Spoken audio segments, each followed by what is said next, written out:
आपको चलान नजर आता है, वो आपके साथ पिक्चर भी होती है गाड़ी की। ठीक है ਮਾਸ਼ਾਅੱਲਾ ਜੀ ਡਾਕਟਰ ਸਾਹਿਬ ਅਸਾਂ ਕੋਲ ਆਏ ਨਾ ਸਾਹਿਬ ਨੇ ਆਊਟਲੈਟ ਨਹੀਂ ਹੁੰਦੇ ਤੇ ਗੱਪਸ਼ਪ ਇਹਨਾਂ ਕੋਲ ਇਹਨਾਂ ਨਾਲ ਲੱਗੀ ਪਈ ਤੇ ਜਿਹੜੇ ਅੱਜ ਕੱਲ ਸੇਫ ਸਿਟੀ ਨੇ ਆਨਲਾਈਨ ਕੈਮਰੇ ਵਾਲੇ ਚਲਾਨ ਹੋਣੇ ਪੈਣੇ ਤੇ ਚਲਾਨ ਤੇ ਅਸਾਂ ਨੇ ਵੀ ਆਏ ਤੇ ਅਸਾਂ ਪ੍ਰੋਸੈਸ ਕਰਕੇ ਸਹੀ ਤਰੀਕੇ ਨਾਲ ਸਕਸੈਸਫੁਲੀ ਅਸਾਂ ਪੇ ਕਰ ਸਕਣ ਈਜ਼ੀ ਪੈਸਾ ਦੇ ਜ਼ਰੀਏ। ਔਰ ਡਾਕਟਰ ਸਾਹਿਬ ਵੈਸੇ तो सारे कितने चलान हुए?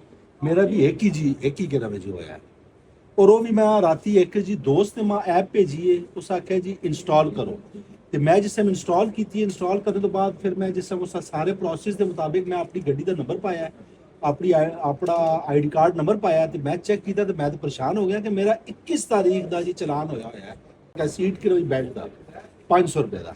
ਉਹ ਫਿਰ ਮੈਂ ਚਲਾਨ ਪੇ ਕਰਕੇ ਤੇ ਮੈਂ ਉਸ ਵਿੱਚੋਂ ਕਿਹੜੀ ਐਪ ਕਿਹੜੀ ਭੇਜੀ ਤੁਸੀਂ? ਐਪ ਮੈਂ ਇਹ ਆਪਣਾ ਜੀ ਪਬਲਿਕ ਕਿਰੋਈ ਸੇਫਟੀ ਵਾਲੀ ਹੈ।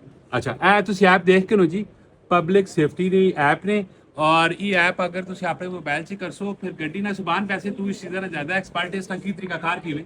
अच्छा, पब्लिक सेफ्टी से जो आपको चलान नजर आता है वो आपके साथ पिक्चर भी होती है गाड़ी की। ठीक है उससे ज़्यादा इजी है ई पे पंजाब। ई पे पंजाब आपने ये ई पे पंजाब ये वाली आपने इसमें अपना अकाउंट रजिस्टर्ड सबसे पहले करना है, लॉगिन करने की कोशिश नहीं करनी। रजिस्टर करने के बाद इस तरह का इंटरफेस आता है। ठीक है ये आएगा फिर ई चलान सेफ सिटी, इधर आना है ऊपर व्हीकल नंबर, नीचे CNIC नंबर या चेसिस नंबर गाड़ी के डालना है। उसके बाद चलान शो हो जाएगा। चलान शो होने के बाद वहाँ पे जनरेट चलान करना है और ऊपर PS ID आएगी। PS ID को कॉपी करके इजी पैसा से पे करना है।